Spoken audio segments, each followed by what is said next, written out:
Équipage et décollage.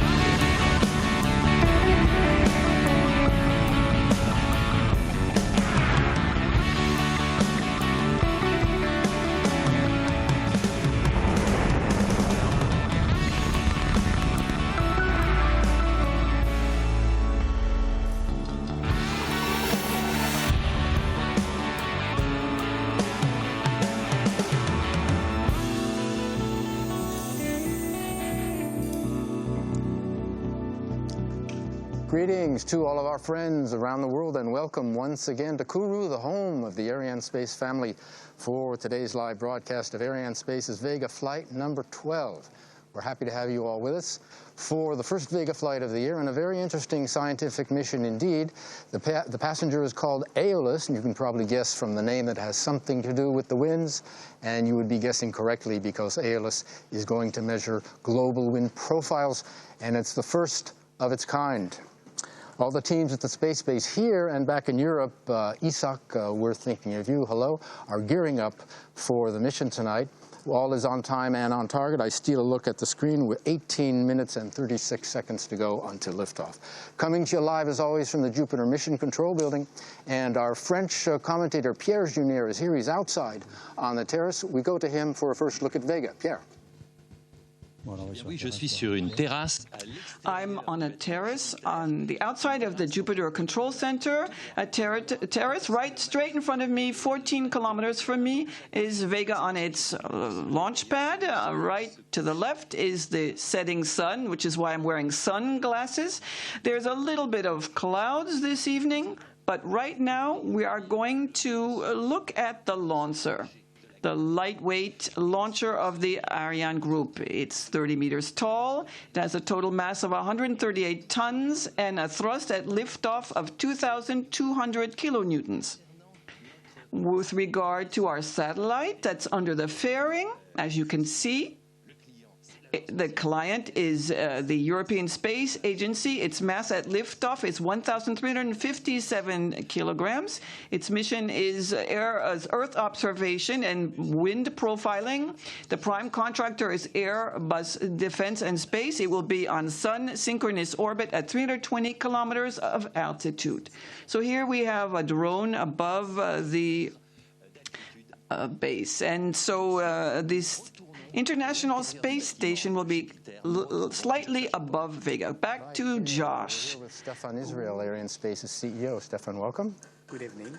We have just a couple of minutes. We have two quick questions for you. The first one, this is the 12th Vega launch. What makes it special? C'est le 12e lancement Vega. En quoi est-il spécifique? So you want me to answer in English or in French or in French-English?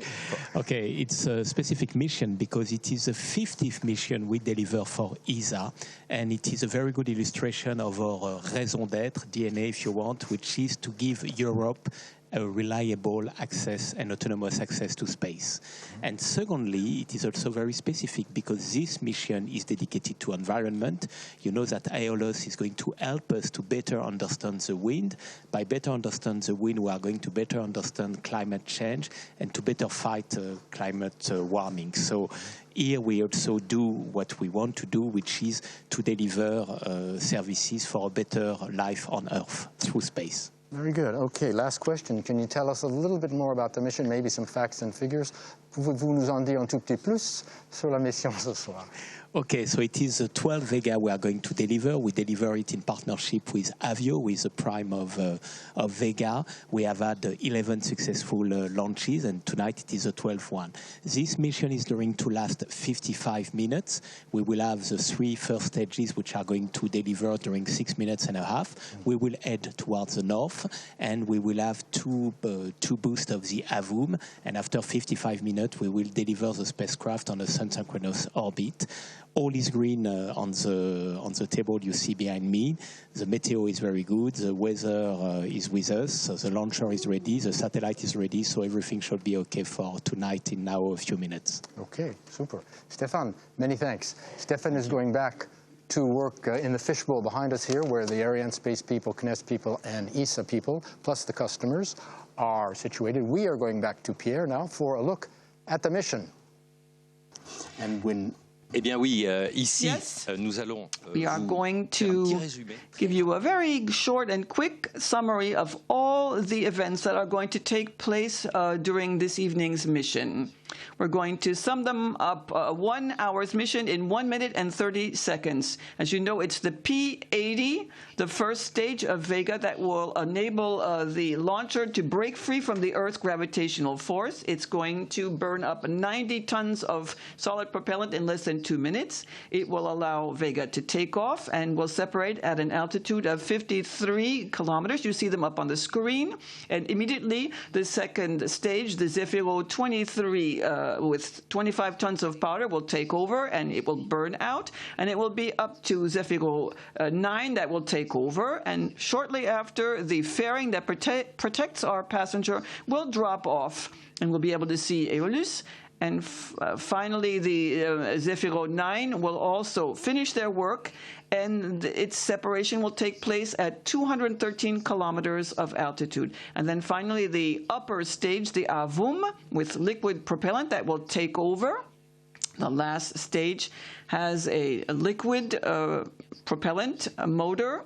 It will function for about 8 minutes and then will cut off for a ballistic stage of about 8 minutes, and then it will reignite a second time for a very short thrust of a little bit more than 20 seconds to finalize the placing on orbit of the satellite Aeolus. You see very nice images here, and you can see the network of ground stations that are going to automatically receive Vega data from space. And then we'll see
A trip by seaplane is a great way to visit the municipality and discover the leisure resort La Mangrove or the French Guiana Zoo.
Add the adapter and the ferry.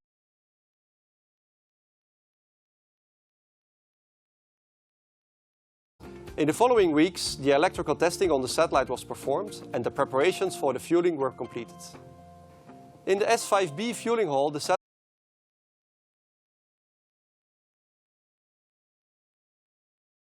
propellant hydrazine, and next to this, the satellite was also filled with oxygen. The oxygen has no function in the propulsion system, but is used for in-orbit purging of the high-power lasers and the emission path optics.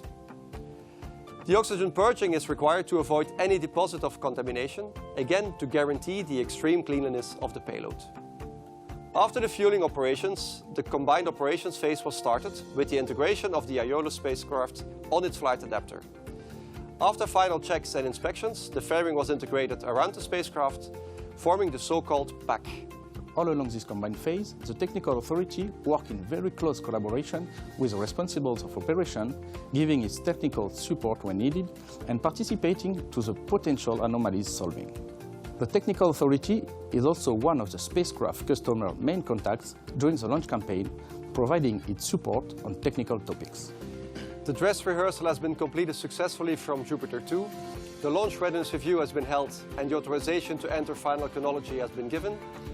We are now entering the final phase of the countdown up to liftoff. Joshua Jampo back here in the booth with Martin Kaspers of ESA, and I have your title, Head of Earth Observation Programs, Product Assurance and Safety. Is that all right? That's all right. So that means that you are looking at the insurance policies? No, it's mainly the product assurance to check if we apply the right processes at the right time in the right way with the right people. Very good. Okay, so what's your average day on the Aeolus project? Well, the average day is we check the procedures, we talk with the contractors on testing and execution of everything. Okay, how long have you been on the project? I started in 2005 on the structural model when it was tested in Aztec in Noordwijk, the Netherlands, and since 8 years I've been the full-time product assurance manager. Okay, first time in Kourou? Last question for you. No, this is at least the third time that I'm here. Okay. The space-based activities can be summed up by these green status panels you see on the right of your screen. What they are is a go, no-go, green-red resume of everything it takes to prepare, launch, and follow Vega. Green means okay, red means the opposite, of course. Very simple. We get a red in any of these areas, we will stop the countdown. And as you see, we are go. And you say you've seen a launch before. I saw the latest Galileo launch in July. From the beach? From the beach. I was in Kourou on the beach and it was very exciting. Okay, there are some 1,700 people working at the space base in all. It's a busy place. You don't have cameras everywhere. But we have one here, which is at the Vega Launch Management Center, about 14 kilometers away from Jupiter where we are. The men and women you see are only 3 kilometers from the pad, but they are protected inside a blockhouse with walls 1 meter thick. Liftoff is controlled from there, only liftoff. Overall mission control provided from here in Jupiter. The team's there, led up by Frédéric Fakin, the Launch Complex Operations Manager. Any of your colleagues up there tonight? No, my colleagues are at the moment in S5 in the satellite control area. Which is, I guess, halfway between here and the launch base. About right, yes. So right now the teams that you see at the launch center are monitoring all the operations leading right down to liftoff. Once Vega leaves the pad, their job is done.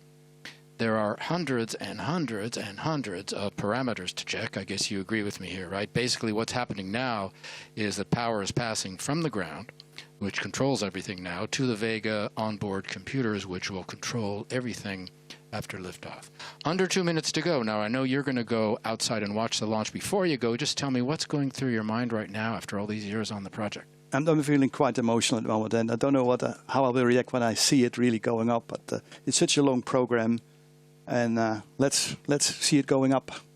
All right, well, we'll get your reaction when you come back. Martin's going to go outside. You see the other people here in the hall going out on the 2 terraces on either side of the building here. Vega, you get a good shot of the launch pad, and they will see Vega rising up and going toward the north. Martin is going to be out there. He'll be back, don't know when, maybe after the separation of the first stage, maybe a little later. And we'll get his live reaction and his emotional reactions. DDO, attention pour moins 1 minute. DDO is going to announce the 1 minute mark now. Top H0 moins 1 minute. So we are into the final 60 seconds. Give us a chance to say hello to all our friends at Airbus Defence and Space in Les Mureaux, back in France, at ESA headquarters in Paris, ESTEC and ISAC and ESRAN, all of our industrial partners as well, as we look at the spectators gearing up for the liftoff. To all of you watching on the internet, also we all hope you're enjoying the evening. We're going to cut away and let you enjoy the liftoff. You will hear the DDO call out the final 10 seconds and we'll be underway. Enjoy the liftoff, everyone.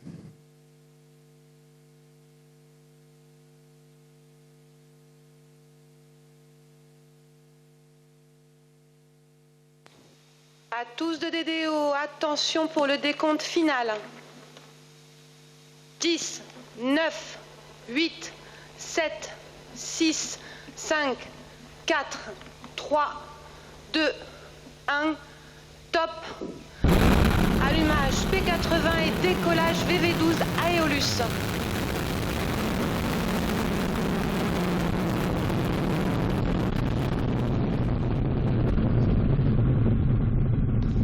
La propulsion est nominale.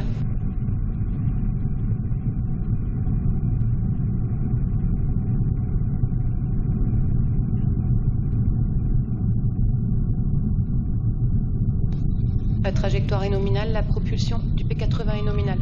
The DDO says all is fine on board. You saw Vega take off like a shot. I'm always amazed. It took her about 3 seconds to cross my computer screen here. 3 seconds, rising like an arrow. Surprisingly fast if you're used to watching the Ariane 5 liftoff. Ariane 5, of course, raises into the air much more slowly, weighs 6 times what Vega does, carrying 4 times as much propellant. Fine shots of her rising into the light clouds. All is well on board, says the DDO. Vega weighing 138 tons at liftoff, as she lifts off from French Guiana, beginning the 12th mission in her career.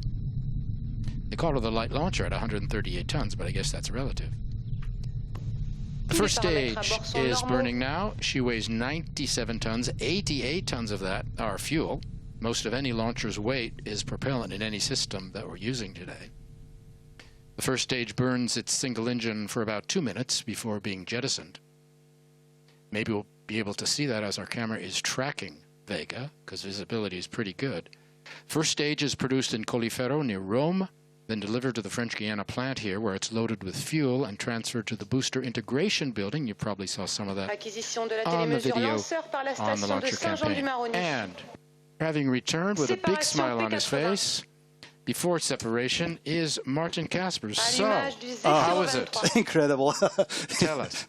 You see it, you feel it, and all the emotion that comes loose. It's great. You're laughing. No, it's not laughter. Yes, it's laughter, but also a cry. Did you cry? Did you shed a tear? I did shed a tear. That's good. What impressed you the most? The sound, the speed, the light, what? The light was so bright. I had not expected that from such a small launcher. I saw the Galileo or the Ariane launch, but this was much brighter than I had expected. It's like Times Square out there. You can read a newspaper. All right, very good. Come down and watch a launch, folks, if you haven't already. P80, first stage separation has come on time. The second stage is burning. We're into the second stage burn, called second stage the Z23, Z for Zefiro. Burns its solid rocket motor for 86 seconds. Avio, of course, responsible for production, integration, and testing of both second and third stages. Propulsion du Z23, parfaitement nominal. Vega's launching north, going into a sun-synchronous orbit. Why do we need that sort of an orbit? We need it for Aeolus, for the instrument, for Aladdin. We want to have a dusk-to-dawn orbit, so that we're always in the sunlight, and it's also the best way to measure the wind profile. And the orbit is called, they have a name for it, it's ball of yarn orbit, right? Explain that to us. It is basically, you go north to south pole, while the Earth is rotating underneath of you, and this way you peel off the Earth completely. You saw separation of the second stage. We're waiting for confirmation by the DDO of the third stage, ignition of the third stage. And there you are, right on time. And coming up next, separation of the fairing. All right on time. We can separate the fairing now because we've made it out of the atmosphere. Now, exposed to the elements, on the right, the round white section, that's your baby. Well, the baby is the cubicle and the white part of it in total, yes.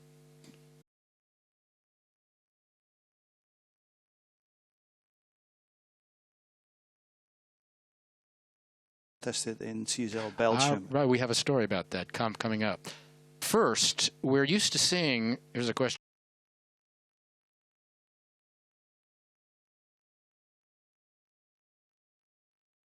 15-year lifespan, maybe more. 3 years for Aeolus. Why is that? Well, Aeolus is one of the Earth explorers, and it's also a technology demonstrator.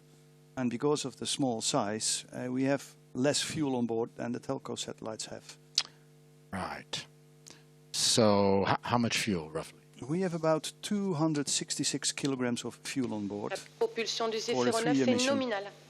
And the other thing is geostationary satellites are geostationary. They use less fuel to stay in orbit. Now, why is that? Because they are geostationary, so they've got... Because they don't go round in the ball of yarn. Exactly. Okay, very good. Another question for you. Aeolus is riding inside the Avum, that's the upper stage. What is Aeolus doing now? I ask you because Sometimes satellites are launched on internal power, sometimes they're not on internal power. There are two schools of thought, and there are advantages for both sides. What's the case today? Well, for Aeolus, we are on internal power since about 10 minutes before launch. So we made sure that our baby is awake and running its own internal processes. And what's the advantage to that? The advantage is that we know that the spacecraft is on. You can also switch it on in orbit through a telecommand. But then, if you miss it, it will not go on. The disadvantage of what we're doing now is that you're in internal.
Meteorologists have to analyse winds by using weather balloons, tracking clouds, measuring temperature and looking at sea wave. Altitudes from the surface all the way up to the top of the atmosphere. And in order for the model to get the winds right, they need more observations. And this is where the Aeolus satellite will come in. Aeolus will measure winds from the surface or from optically thick clouds all the way up to 30 kilometers and filling a gap in the current observing system of the Earth for forecasts. To detect these wind profiles from space, Aeolus uses a powerful laser called Aladdin, which stands for Atmospheric Laser Doppler Instrument. This instrument ejects an ultraviolet laser beam through the atmosphere. The air particles in the atmosphere, which are moving because of winds, reflect some of this light back to the spacecraft. By measuring the shifting frequency of this backscatter, Aeolus can detect the wind speed and profiles at different altitudes. Aeolus is the first satellite to use this technology in space. This is why its development has been a long and costly process. The satellite is both a technological marvel and a real challenge. We pulse our optics 50 times every second, and this goes on year after year. And this intense pulse creates 1700 degrees on the optical surface of the optics and will fatigue the optics in long run. So we've had tremendous developments of the coatings of optics and to withstand this high pulse, laser pulse ability. We are actually our own sun, if I may say. Despite its more than 16 years of development, Aeolus overcame all difficulties because the mission was of great importance to the scientific community, who have requested data on global wind profiles for the better part of 2 decades. Due to its low altitude, Aeolus will have a lifespan of only 3 years. However, ESA hopes the technology will be continued on similar satellites in the future, as the understanding of wind profiles is a key factor for meteorological and climate models which benefit us all. End of the project. We thought the end of the project because, we put the laser in the vacuum chamber and within no time the laser stopped completely working. So you thought it was the end of the project, everybody panicked. We'll find out what Martin's teams did to fix the situation after the next film on the prime contractor, Airbus. Il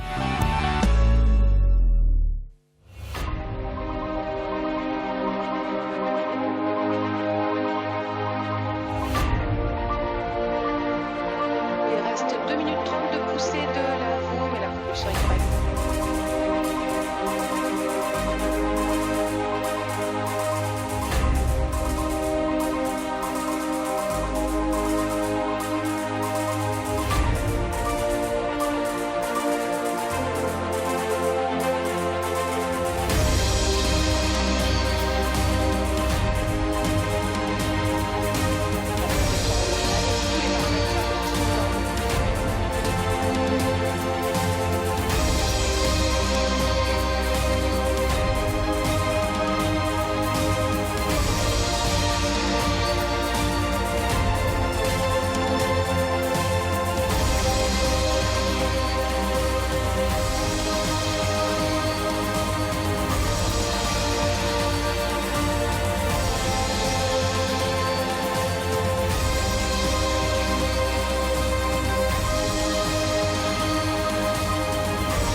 pilotage est calme, tous les paramètres propulsifs sont normaux.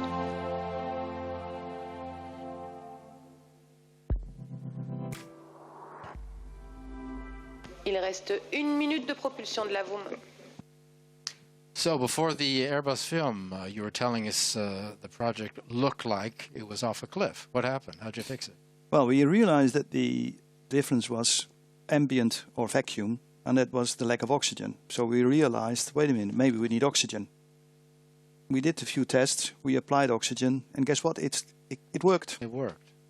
Now that was just one of many technical challenges. You mentioned some other ones that you had. one of the things we had, we invented the in-situ cleaning system to supply oxygen, but no one had built that before. So we needed to find components that could do that. For instance, pressure transducers that work under high pressure oxygen, but also low pressure oxygen did not exist, so that all needed to be developed. Now this because the Aeolus being part of the Earth Explorer system, or ESA, Earth Explorer missions always using groundbreaking science, never flown before, so this is part of the, must be very exciting, must be very frustrating. It's always on the edge of technology. We're always on the boundary of what we can achieve. The upper stage engine, the AVOM, has shut down successfully after its first 8-minute burn. And you see the composite being spun up. Some of the benefits of Aeolus, we've been talking about them a little bit in the films. What's it going to bring to the average person? But the benefits is that we will have much better weather prediction, so that we can, if there is let's say, a high winds or a hurricane or something like this, we can better predict where to put the resources in order to recover the situation. This mission, the 120th satellite, built for launching by Arianespace by Airbus, getting back to them. 20 more Airbus spacecraft remain in the Arianespace manifest. Phase balistique.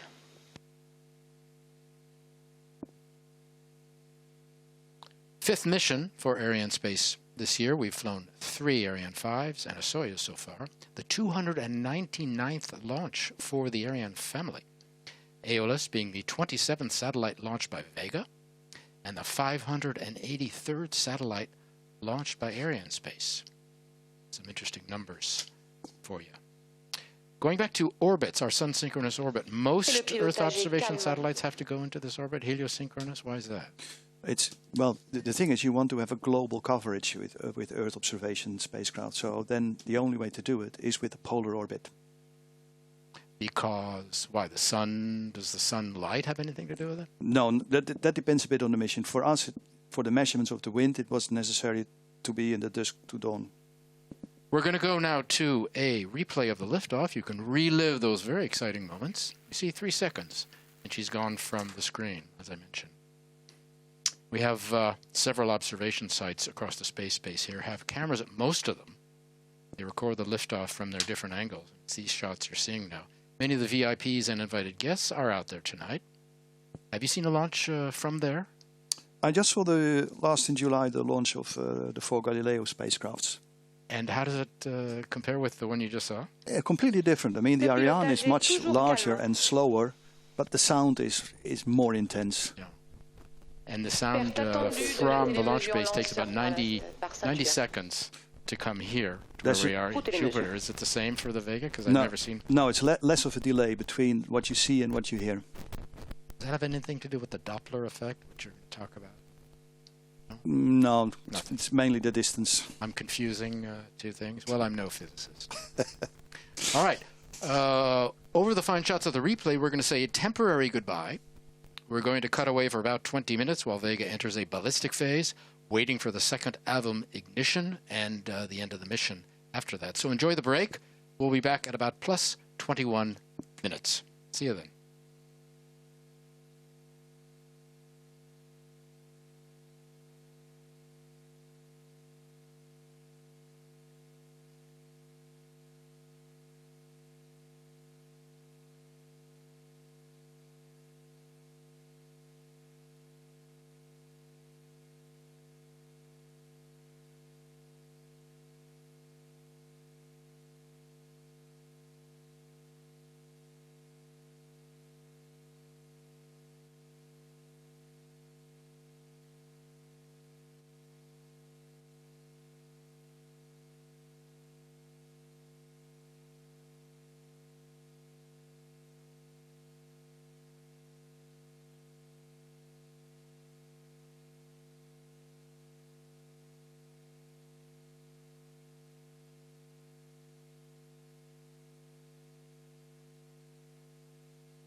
Great. Thank you for coming back to join us. We're still out on the terrace.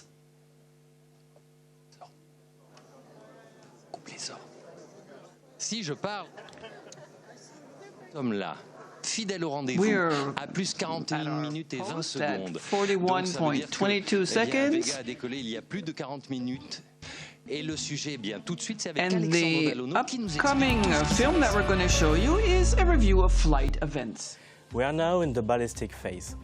To get us here, you saw that we lifted off on time 41 minutes ago. After liftoff, Vega's first stage, called the PAT, burned for just under 2 minutes, taking the launcher to 53 kilometers altitude. 1 second after its separation, the second stage, the VV23, took over burning for 1 minute and 40 seconds. When its engine finished burning, Vega was at 127 kilometers altitude. 40 seconds after, the VV09, the third stage, took over. Its engine burned for 2 minutes and 40 seconds, taking Vega to 213 kilometers when it separated. Its pitch on separation is normal, because it allows Earth to better control the thrust. We are now at 6 minutes and 30 seconds after liftoff. A short ballistic phase of 90 seconds followed before the first AVUM ignition.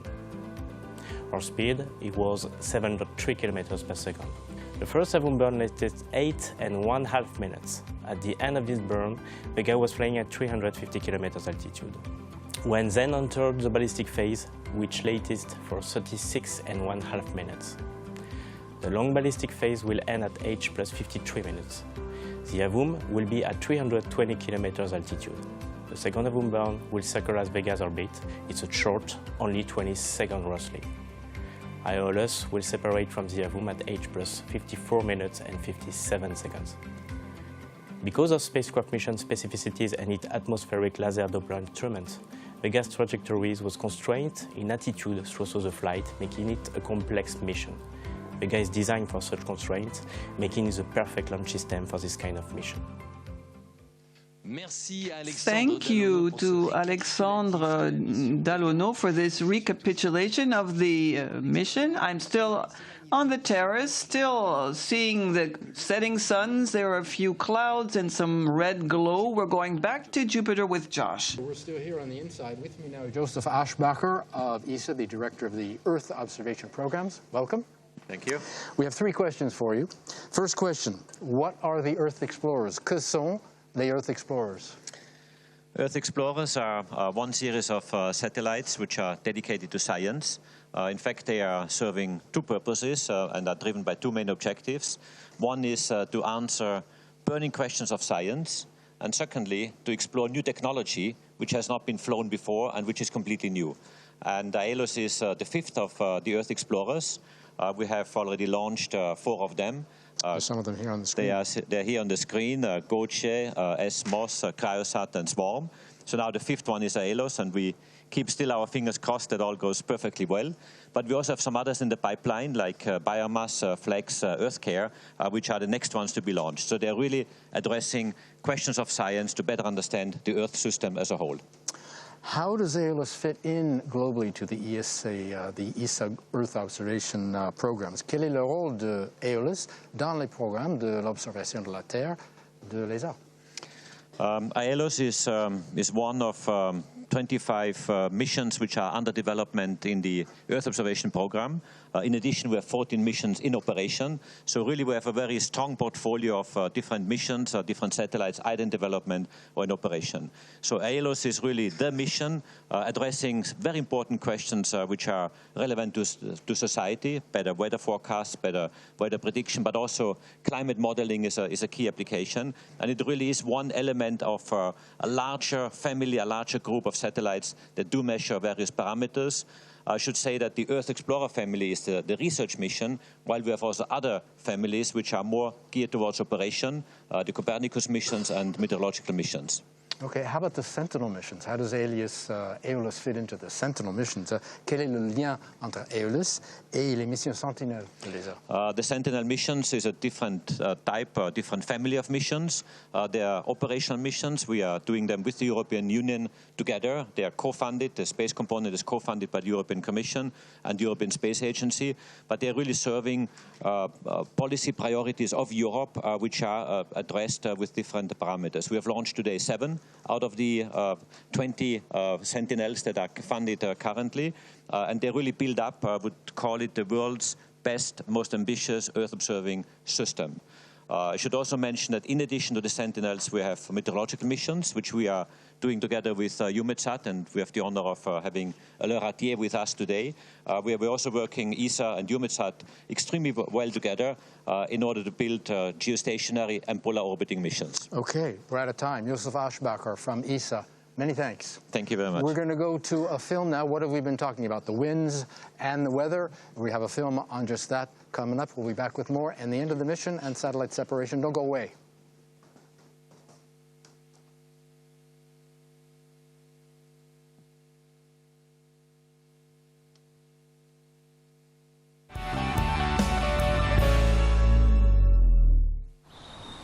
Winds on our planet are created by the difference in temperature between the equatorial regions and the poles. They are the flow of air from high to low pressure.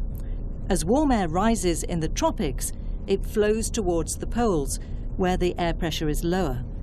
On its way there, the air cools and sinks again, conversely leading to higher pressure and counterflows near the surface. This way, winds are basically redistributing heat energy over our planet. This process of energy redistribution, combined with the Earth's rotation, generates the weather patterns we experience every day and makes our planet habitable. If we didn't have any winds in the atmosphere, then it would be very, very hot in the tropical regions and very, very cold in the northern regions. We would not be able to live in Europe because wind is a very effective transport of energy. It's similar to the draft in your house. When you open a window, you get flow in and change the temperature in the house. The wind have the same effect for the circulation. So that's the main reason for the wind. Since the dawn of time, mankind has been trying to assess winds and predict the weather. Where in ancient times farmers had to consult soothsayers and oracles, today we have more modern ways of predicting the weather. This is the European Centre for Medium-Range Weather Forecasts in Reading, UK, a partner of ESA in the Aeolus programme. They make global numerical weather predictions based on in-situ and satellite measurements. Their forecasts include detailed weather predictions within the next 2 weeks, less detailed forecasts for the next month, and indications of likely trends up to a year ahead. These numerical predictions are the basis for weather reports worldwide, and they are important for society. The reason why it's important for society is probably the most important reason is it can save lives because occasionally the weather is extreme. If we have extreme storms, and it's very important that we warn people about this in advance. So the more accurate we can make our forecasts, the earlier we can advise people to take action to avoid being involved in weather disasters. In order to run weather models based on numerical weather prediction, it is important to have sufficient and accurate data on the current state of the atmosphere, such as global wind and temperature, as it is their interaction which drives our weather. Today, this data is mainly obtained via in-situ measurements of weather balloons, ground stations, and data from aeroplanes. Satellites are used to measure temperatures from space and track winds indirectly through cloud movement and wave movement on the ocean's surface. However, there remains a significant gap in wind data over vast land areas, the oceans, and especially between the altitudes of 10 to 30 kilometers, where there is no in-situ data available. So we need to know the winds in remote areas such as the oceans because those winds in those areas determine what the weather will be downstream in, for example, over well-populated areas such as Europe many days later. To address this need for more accurate global wind profiles, ESA will soon launch the Aeolus Earth Explorer satellite, with the ECMWF processing the data. If Aeolus can deliver the long-awaited wind data, meteorologists hope more satellites like Aeolus will be launched in the future. For numerical weather forecasts, it's important to have accurate wind measurements today to predict the weather tomorrow.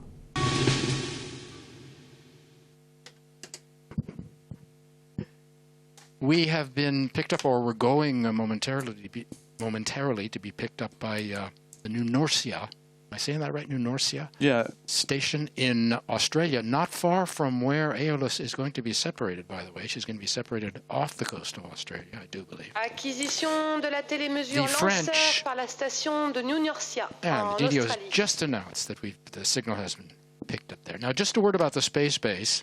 The French chose the French Guiana site when they wanted to build a new site in 1964. There were many possibilities, including Australia and Scandinavia. Kourou got the nod because it got a lot of advantages. A large opening on the ocean, a low population density, nearness to the equator, and nearby hills where you can put installations for radar and telemetry. And you're looking at shots of the nearby hill where the CVI, also called the Real-Time Visual Center, is located right here. And there's a lot going on there. These buildings are located just behind us here in Jupiter, in Kourou.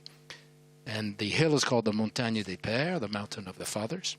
Now, these teams are analyzing the data as it comes in from all the ground stations along Vega's flight path. Remember, we've been talking about Saint-Hubert and the Bermuda Islands and all the rest.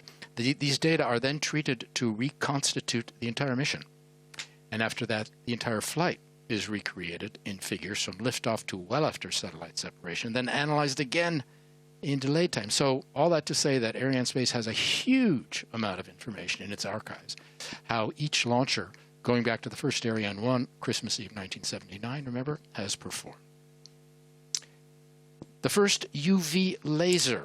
That's something that you wanted to talk about. Now, what is that? That's part of the LiDAR, the Doppler yeah, exactly. We are the first spacecraft that brings its own light source in orbit.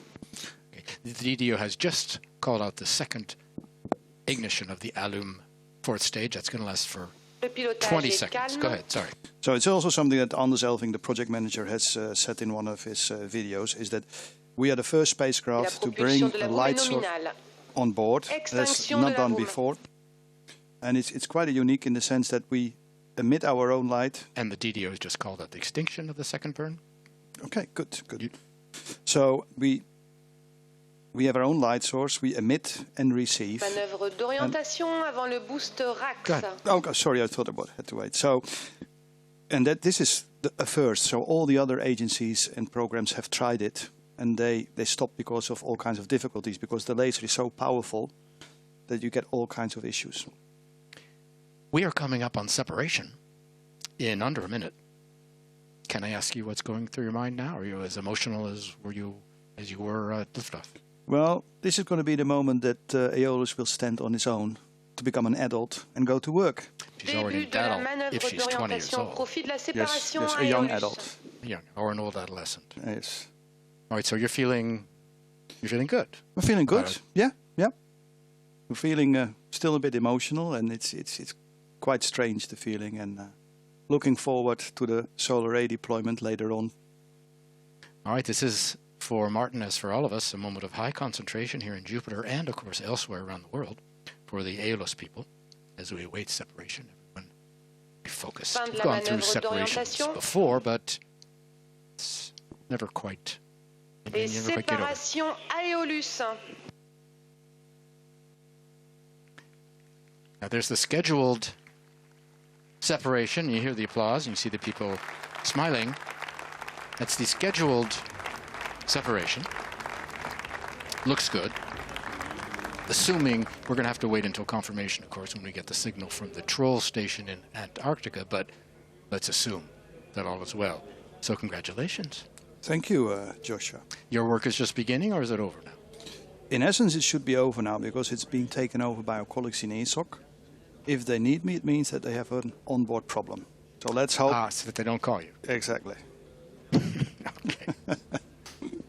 We are waiting for confirmation, as I mentioned, confirmation of the acquisition of the signal from the Troll ground station in Antarctica. We want to wait for full confirmation just to see if separation has occurred properly, that Aeolus has been sent on its proper orbit, that its solar arrays are going to be in a position to be properly deployed, that the satellite's overall health is good. A few important items, I imagine, that you have to check before we can let the satellite officially start its life and work. Arianespace and ESA, of course, taking no chances, being very thorough. While we're waiting for the information to come in, here is another replay.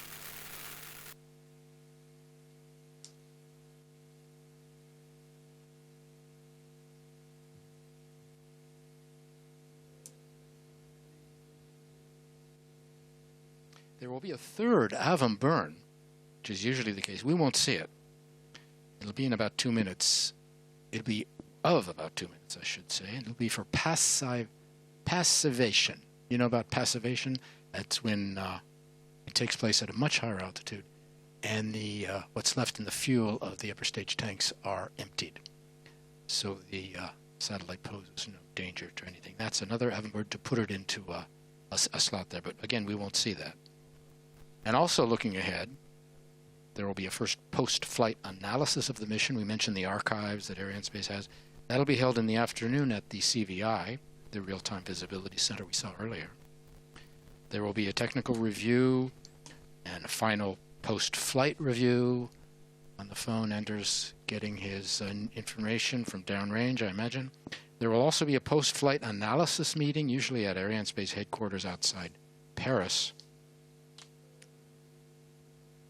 So we're still waiting for the official confirmation of proper separation and the signal. Maybe it's Anders that will be giving us the thumbs up. Is he the one that gets the signal? He should get the signal from CBL3 from our colleagues in S5. Because Anders, of course, the satellite mission director, also known as the project manager. While we're waiting, we're going to go to we're going to go to Andres for a look at Aeolus's first maneuvers after separation. So I'm very excited standing here after such a successful launch and separation of our Aeolus satellite. I'm looking back to a very successful launch campaign, cooperation with the teams here in CSG, CNES, ESA of course, but also the Arianespace teams and other launcher supplier teams, and we have worked very closely together with a very strong cooperation and will to reach this success. We have arrived 7 weeks ago by boat from Europe, and since then fueled the satellite and moved it through the various facilities here with ultimate cleanliness requirements and very high handling care to ensure that the satellite maintains its performance. So after this exciting news of separation and first link confirmation from New York, I'm looking forward now to the satellite carrying out its automatic sequence with all the actions, including the solar array deployment, and that will take about 90 minutes. From there on, our colleagues in ESOC, the Operational Control Center in Darmstadt in Germany, will take control and bring the satellite into a mode of safe behavior and stable behavior, and that takes about 3 days. After that, we will move on to switch on the instrument, which is really the purpose of the mission, to create these wind profiles, and that will take quite a while. It's a complex instrument. We need support from many supplier expertise on that instrument, and by the end of the year we hope to have commissioned the whole satellite, including the instrument. Then we can start delivering high quality performance data to the end users, which is the weather predictors and the climate research people throughout Europe and the world. Thank you. The satellite solar arrays should be deployed very early. For me, I've never seen it so early. 1 hour and 45 minutes after separation. Usually with commercial satellites, this sort of operation takes place 4 or 5 days after separation, or a week. Now, this is for a reason, because Aeolus can't fly too long without the batteries. Is that it? Exactly. So Aeolus has got relatively small batteries compared to the telecom programs. Not as much fuel in the tanks, smaller fuel tanks, and smaller batteries. Exactly, exactly. And at the moment we are running on internal power, so on the batteries. Since minus 10 minutes. Since minus 10 minutes. So we need to make sure that the arrays get deployed and that we got power on the bus. Okay, while we're waiting for that and confirmation, we'll take a look at the next video, a restful picture postcard with some more shots of the drone.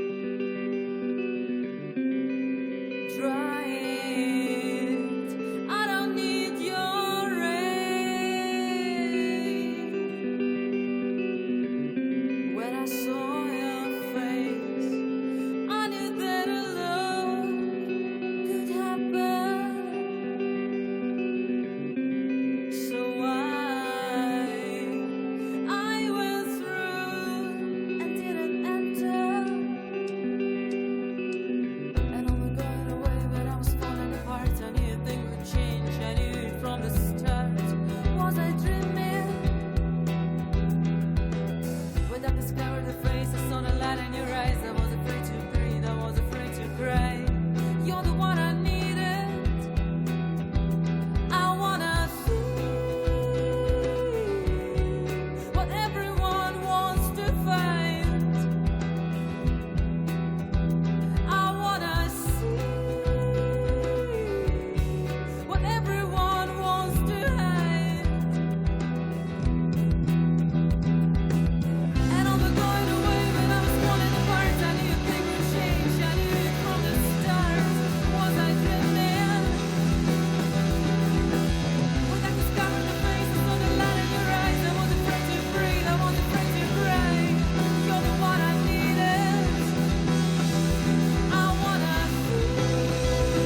Well, it looks like.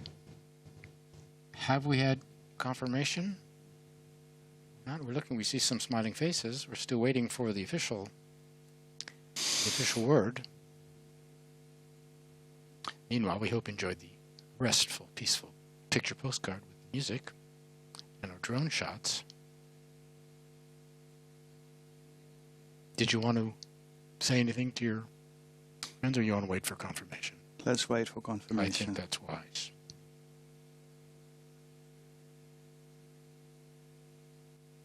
Nine more Vega missions and Vega C missions. Vega C, of course, the updated version. Dude,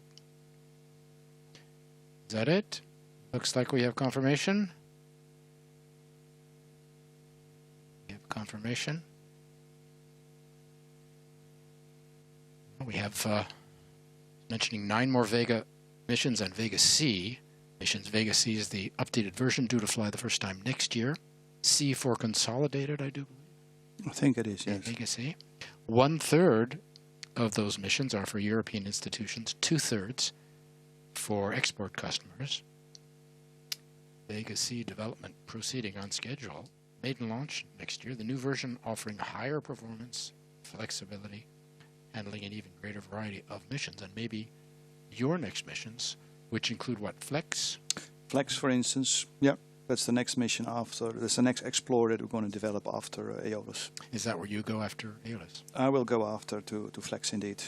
And this was the longest mission that you've ever worked on, is that true? Yeah, it's been 8 years. It's been the longest project I've worked on in a row, and the last 2.5 years I've been following the spacecraft during the whole test campaign. And it's been a wonderful ride with a wonderful team, both on the industry side and ESA. And it's going to be a hard time to say goodbye to everyone. Darmstadt, the pictures on the right, that's ESOC, right? That's ESOC. That's where half of our project team is at the moment. Where on the left you see with the blonde hair and the curly blonde hair, that's Frank de Bruin. He's one Hello, of... Yeah, hello, Ms. Brown. Frank, no, it's a guy. Oh, it's a guy. Terribly sorry. Can't see anything on the screen. Okay.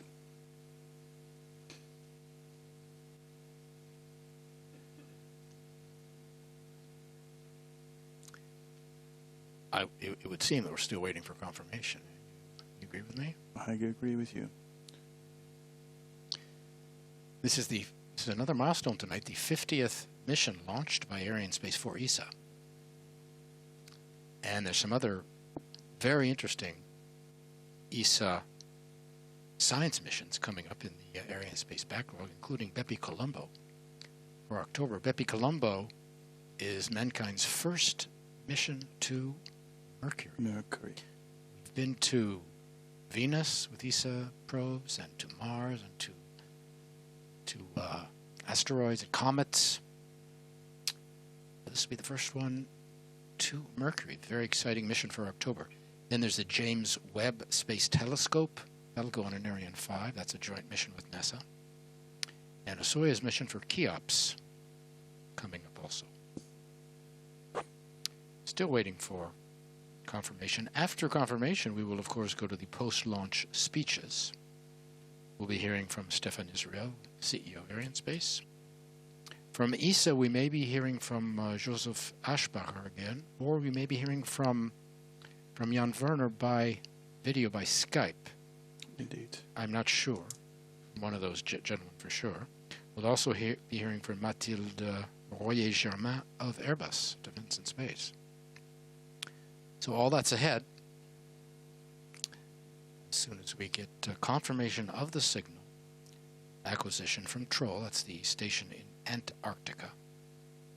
Just making sure that all is well.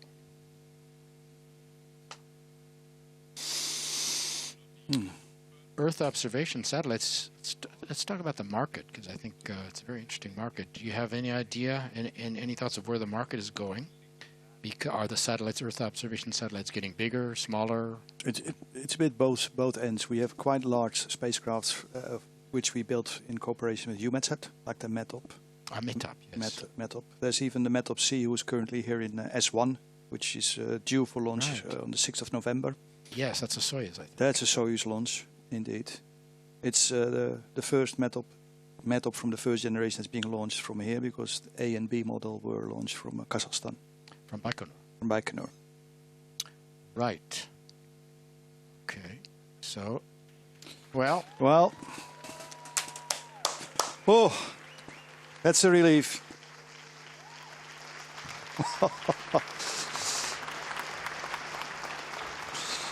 Het is geluk, jongens. Well, the picture says it all. No need for any extra commentary. What's your message to people back at ESA? Back at ESA, guys, well done. It's our babies in your hands now. En iedereen in Aztec, allemaal hartstikke bedankt voor de support. En ik zie jullie allemaal gauw. So after nearly 20 years, 2 decades of development and technical challenges, one after the other, Aeolus is alive. Beginning her life, on her way to orbit. So where do you go from here? I go back to Aztec soon, and then I'm heading all the other PAs who are working in the Earth observation program to help them do the same thing we've done here for Aeolus. And you go to the FLEX program? I go to the FLEX program with an instrument called Flores. Tell us about that. That's an instrument that's going to measure the plant health life from orbit.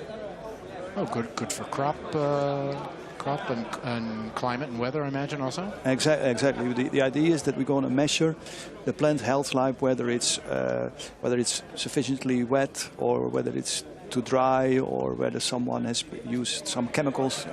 Oh, very good. Very good. And that, of course, going into sun-synchronous orbit, I imagine. Similar type of orbit, indeed. All right, we're waiting for the first of the speeches. Stefan Israel will be making his way.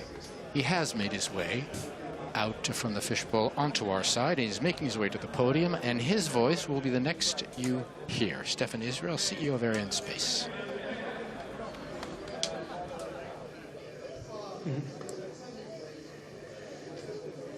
Okay.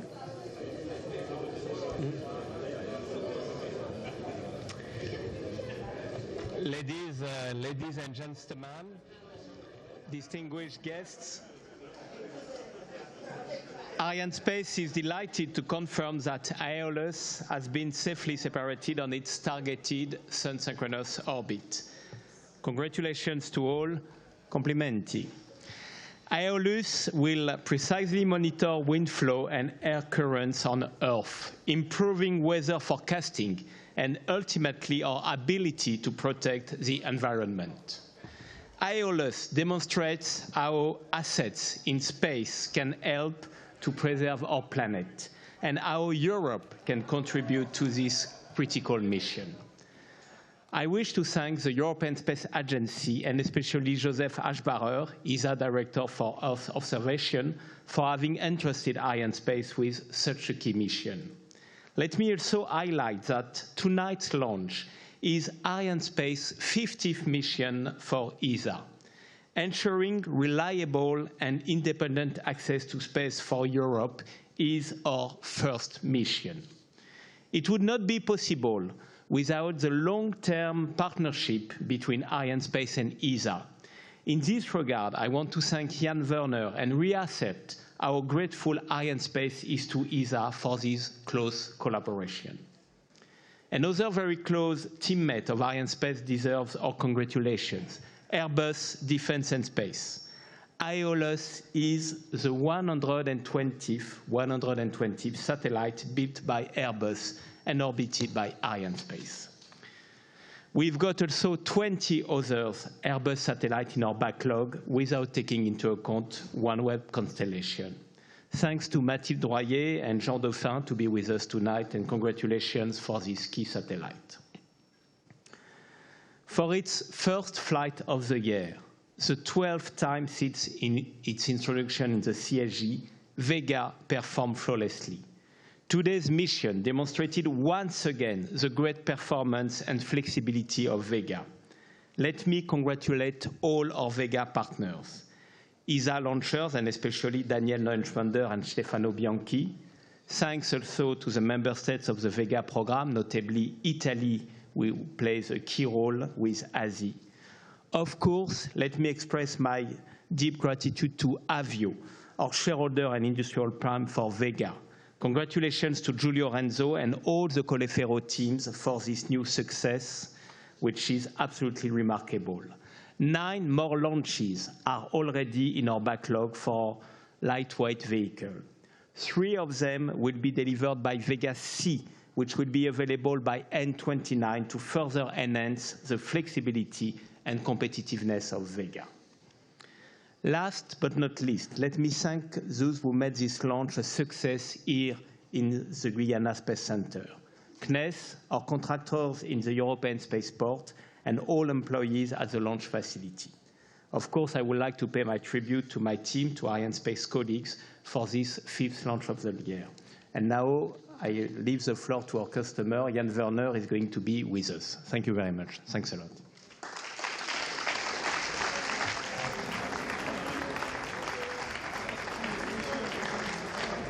I'm now here in the control room at ESOC in Darmstadt, and I can tell you it's really very, very impressive for me. This time I was not in Kourou, and I can tell you the last 2 days were really stressed for me because I could not go to Kourou, and I thought, okay, if you are back here only in Europe, you will be relaxed, but I can tell you, no, it was not. And also the delay, the postponement due to wind, for a wind mission, but that was a very special thing. That was very difficult for me. But now to see that the satellite is working, of course we need some more tests in the coming time, but this is really a great moment. I'm really happy and my heart is beating, because it's never routine to send a satellite in orbit. This is really the masterpiece of many engineers, of scientists, of course supported also by the agencies, supported by industry, supported especially also by the taxpayers and the politicians. So I'm very glad that we have this mission, part of our Earth Explorer missions, and I hope that Aeolus will provide data which leads then also to some operational satellites for this area of wind measurement in the future. So congratulations to the whole team, congratulations to Europe. It's a European success.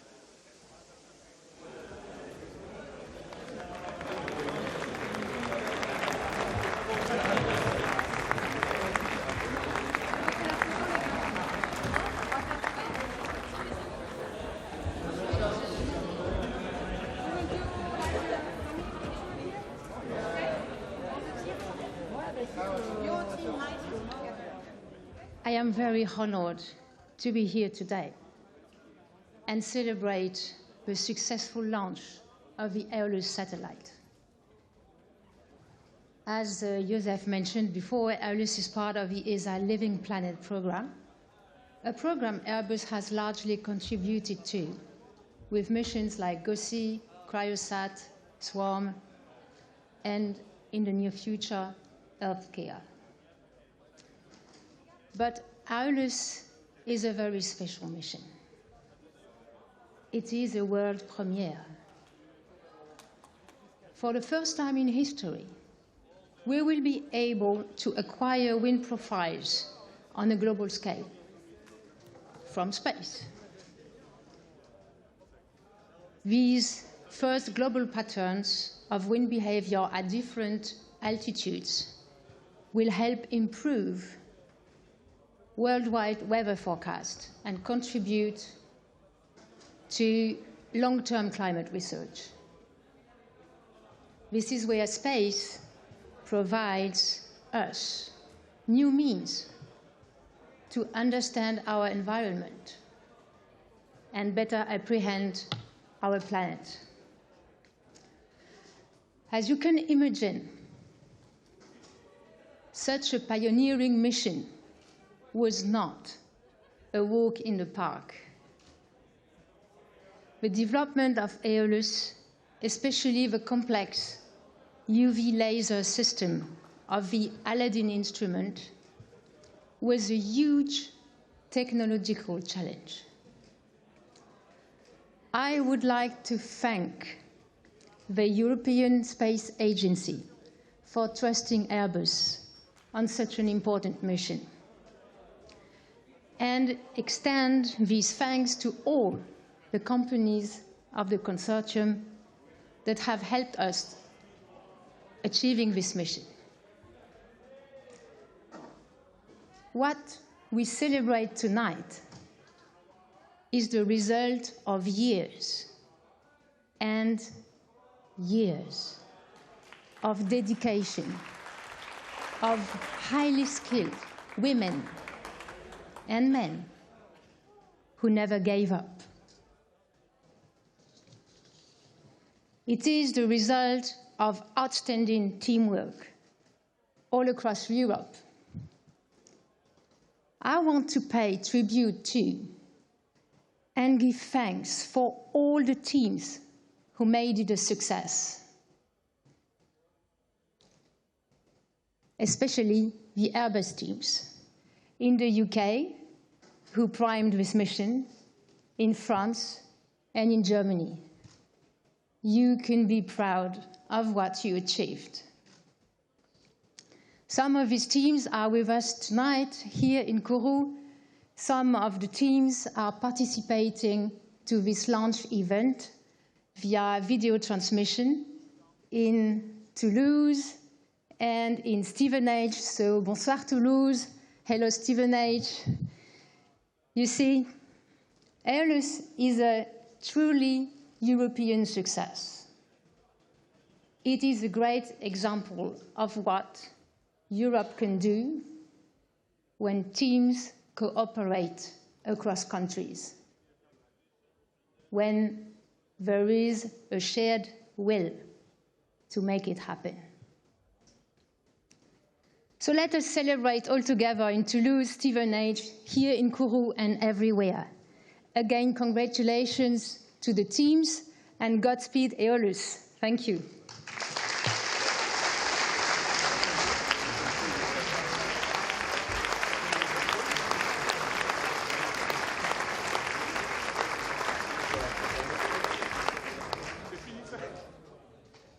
So, ladies and gentlemen, dear customers, I'm very happy to tell you that ESA will soon be back in the Guyana Space Center. It will be in October with Ariane. It will be for BP Colombo, and you can imagine how excited we are to launch BP Colombo.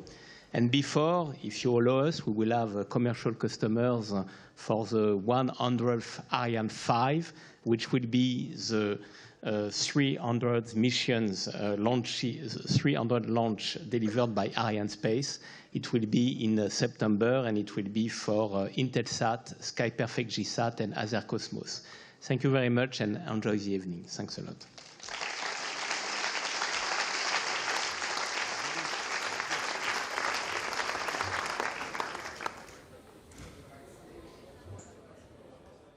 So from the terrace here, after the successful launch of that, will do it for us from Kourou, where the big news is that Arianespace Vega has once again delivered Aeolus, and on Vega's 12th mission, successfully delivering the Aeolus satellite.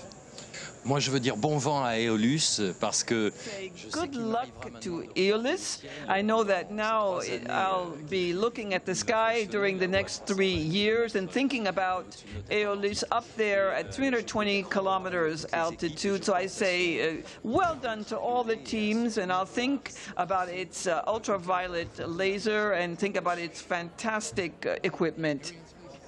Earth observation mission, a success, carrying Aeolus, the wind profiler, beginning her life tonight, making her way toward her final orbit, where she will probe the atmosphere and provide data to improve weather forecasting and to improve climate research, to help us better understand the dynamics of the atmosphere and the energy balance. A very, very important mission. Congratulations to everyone involved.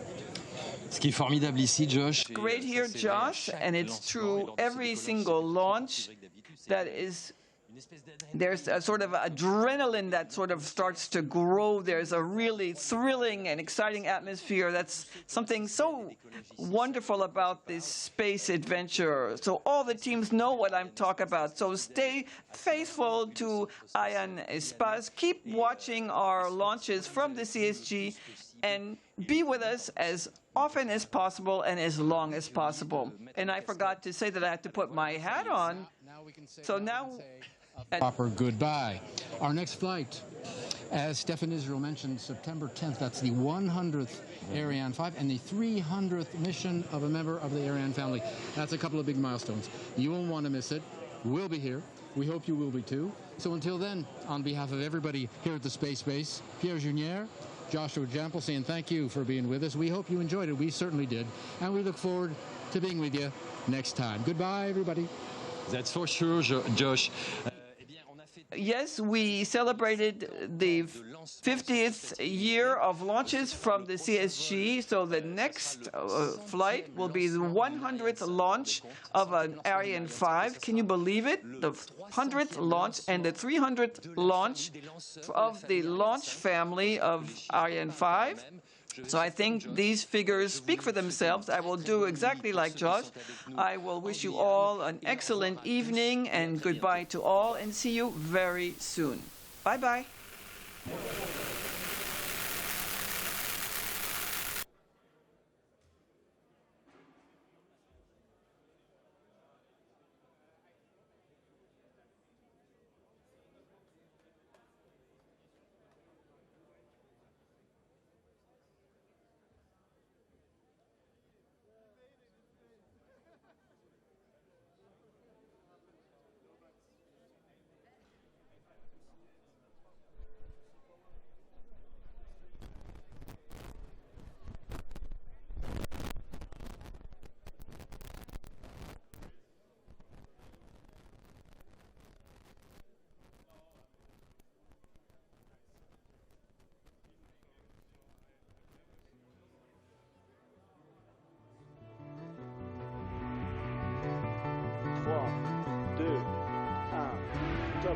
Allumage et décollage.